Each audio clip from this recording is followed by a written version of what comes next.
Cold open. Your resume, the first impression you make on a potential employer. Crucial, isn't it? Here are some quick tips and tricks to make it shine. Start with your contact information. Keep it crisp. Your name, email, phone number, and LinkedIn profile. No need for your complete address. Next, your professional summary.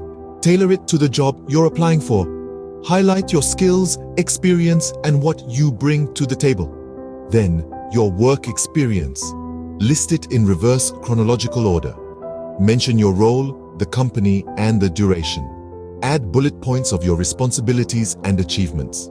Education section, list it down. If you're a recent graduate, place it above your work experience. Skills, important. Highlight the ones relevant to the job. Use keywords from the job description. Added value, include any certifications, languages known, or hobbies relevant to the job. Last, proofread. Typos and grammatical errors, big no-no. Remember, keep it to a page or two at the most. Your resume is your ticket to the interview. Make it count. Until next time, keep refining and keep shining.